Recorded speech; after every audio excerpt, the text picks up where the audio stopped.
Well, hello everybody. So I want to thank you for tuning in to my actual first gaming complete video. I'm going to complete Tomb Raider 1. So let's get this party started here. So I'm going to let the opening credits kick off with Eidos Square.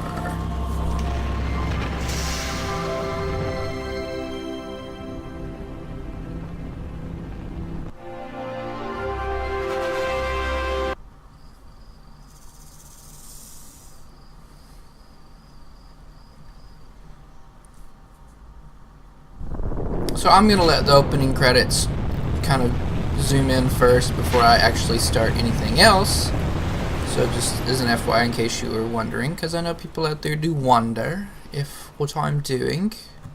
Drink my little coffee. So, just as a quick, I'm sorry the window is a little small, but this program was designed to run in DOS, and since DOS is pretty much non-existent today, at least in home computers. What's a man got to do to get that kind of attention from you? It's hard to say exactly, but you seem to be doing fine. Well, great. Though truth is, it ain't me that wants you. Oh? No, Miss Jacqueline Natla does, from Natla Technologies. You know, creator of all things bright and beautiful. Seal it, Larson. Ma'am. Feast your eyes on this, Laura. How does that make your wallet rumble? I'm sorry. I only play for sport. Then you'll like a big park.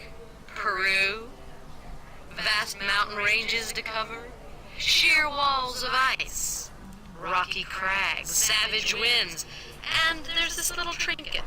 An age-old artifact of mystical powers buried in the unfound tomb of Qualapec. That's my interest. You could leave tomorrow. Are you busy tomorrow? She's always busy. What are you talking about?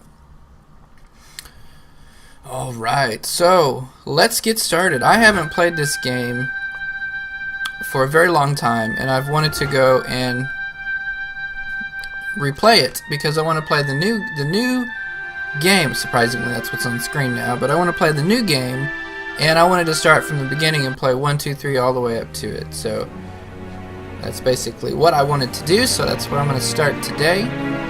And this is absolutely one of my favorite cutscenes. I know the quality is not that great, and I'm sorry. I'm sure you can actually look up these cutscenes on YouTube, but you know, honestly, like I said, it's a 1996 game, so these were great for the times.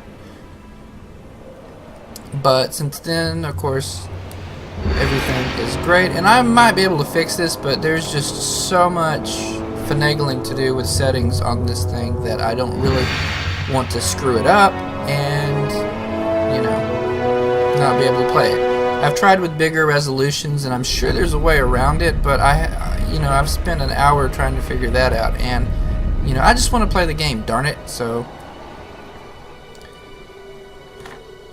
let's just play it. Ooh, some wolf eyeballs.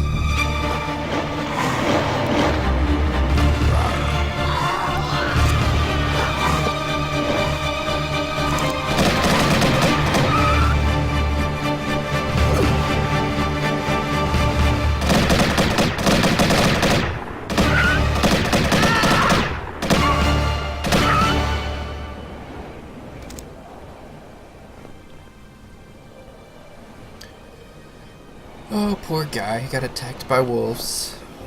Well, that's what you get for opening an old tomb.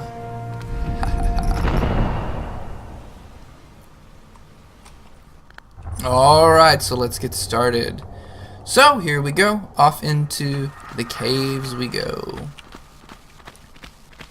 So I remember that this game had pretty simple controls in today's standards.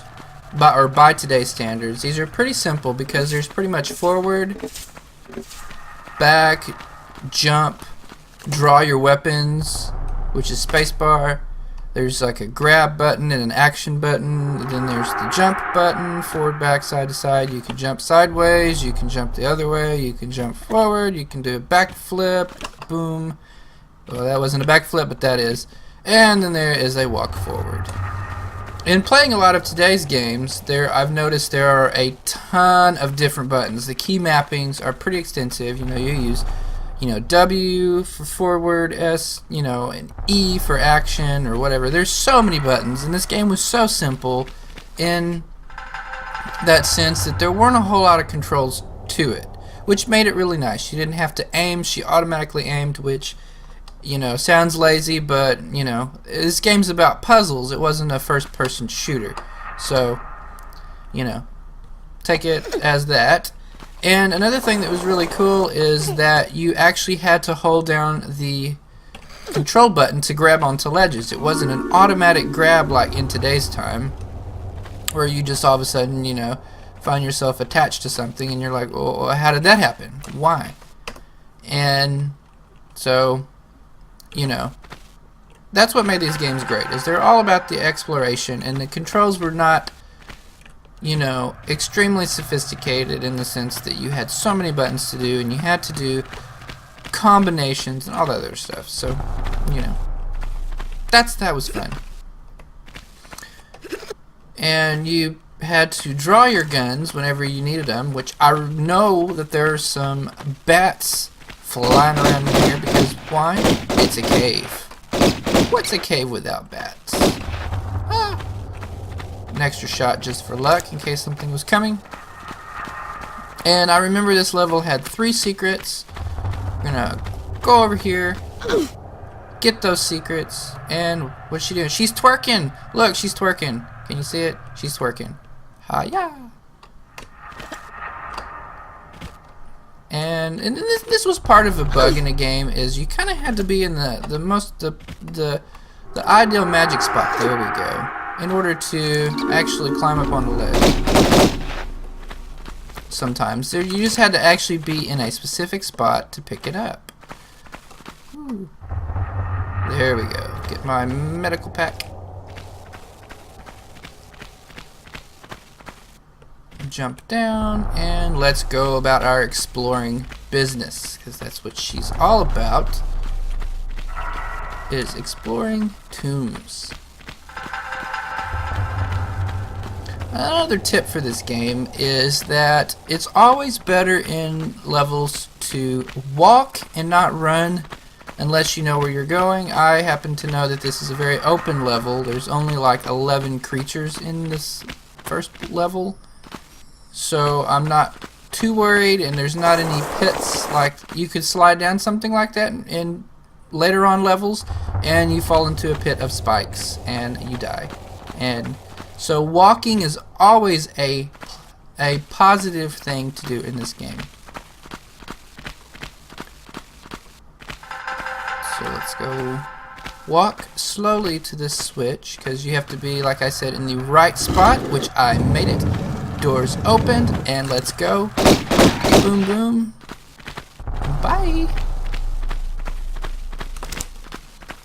So yeah, like I said, this game was just one of those games that I played. This is the first game I actually ever played from beginning to end, because I absolutely love this game. I have always been a big fan of, like, Indiana Jones. As a kid, Indiana Jones was one of my absolute favorite.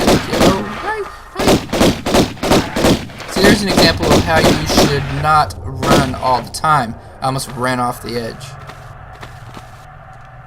But as I was saying earlier, that I've always been a big fan of, like, Tomb Raider and, like, archaeology and Indiana Jones.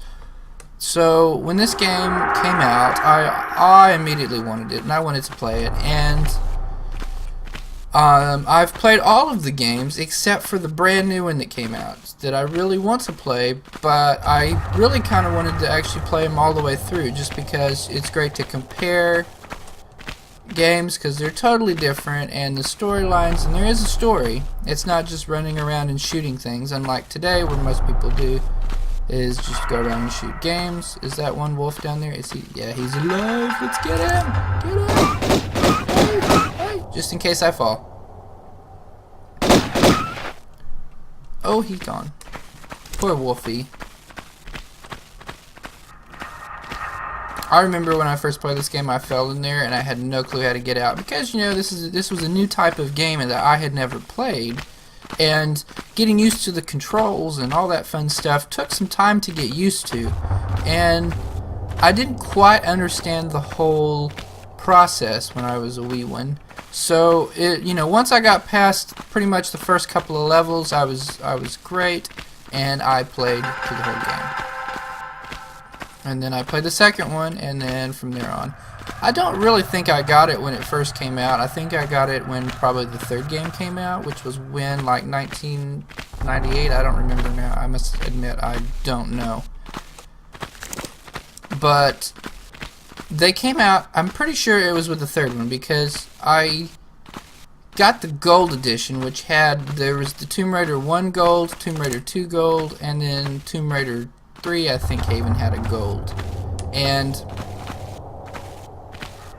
I got those that had 2 extra levels. Hey!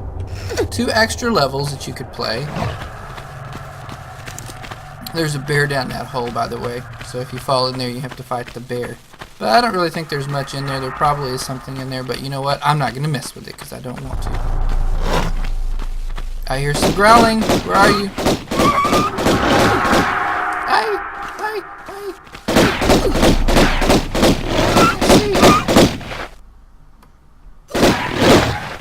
Really?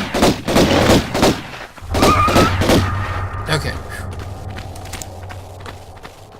So I remember this level had 3 secrets, and I've found 2, and there's 1 more in this room. So let's go get that secret, and let's go get it, and we will move forward into the wild blue yonder. Oh my gosh! Ah!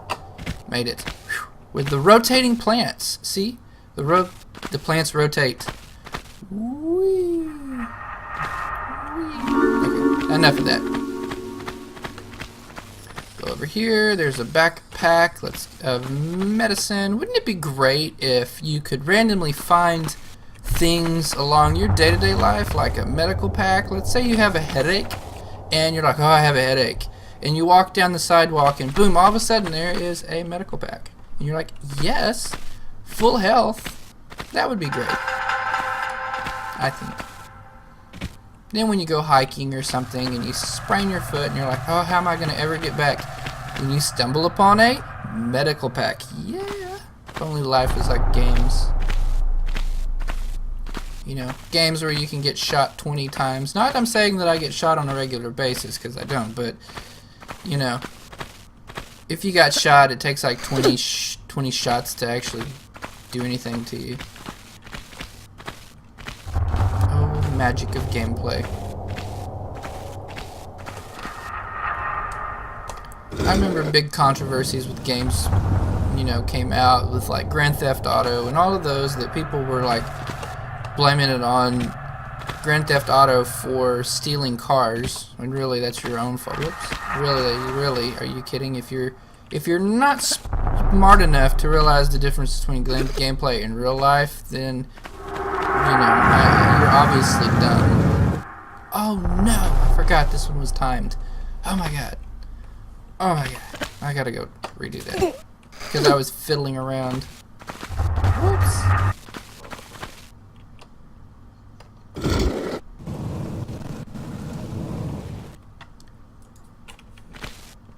Why did it go quiet all of a sudden? The game seriously just went quiet. With no music. Oh no, I'm not gonna... How am I not making this anymore? This is ridiculous. Sorry, guys. There we go. Oh, yes, I made it. Whew. Sorry. I was too busy talking. That happens sometimes in gameplay. I even talk when I'm not recording, and Thomas always makes fun of me because I'm over here going, yes, or something. He's like, really?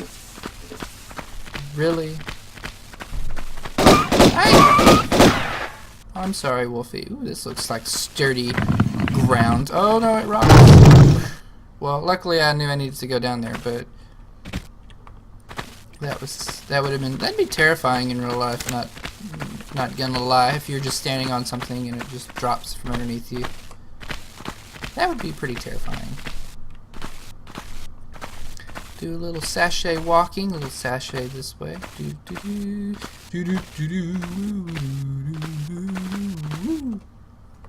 Jump! Grab on! Do a handstand. Yeah, that was one of my favorite things. I learned that pretty quickly on. Because I'm one of those people when I game, when I don't know how to play something, I start hitting buttons. Like in the arcades and stuff, I'm like, okay, oh my god, I'm gonna hit this button, I'm gonna hit this button, I'm gonna hit this button, and then see what happens. And I create combos that I didn't even know to do. So I accidentally hit the shift button once, and I did a flip, and I was like, that was fun. How did I do that? And so, yeah, I did it again. Ran into the wall. I would do that if I ran into the wall, which is sadly frequently. My attention is focused elsewhere, and I run into the wall with a big thud. Whee! So, that's the end of this level, so let's go and see what... There it is. So, it took me 11 minutes and 42 seconds to complete this level, and 3 secrets found, picked up 4, and killed 11. So, that's the end of caves. So, let's, you know, get started with the next level on another video, of course, because I don't want to take a long time for each video. Each level I want to make into a video, just because I don't want you to sit here for like 20 minutes and 30 minutes on like 5 levels. So, you know. Anyway, so thanks for watching my first one, and I'm going to complete this game. So I will try to upload a video each day, maybe, hopefully. That's my goal. My goals on YouTube are a little bit crazy because I can never seem to make it. But, you know, that's what it is. So, thank you guys.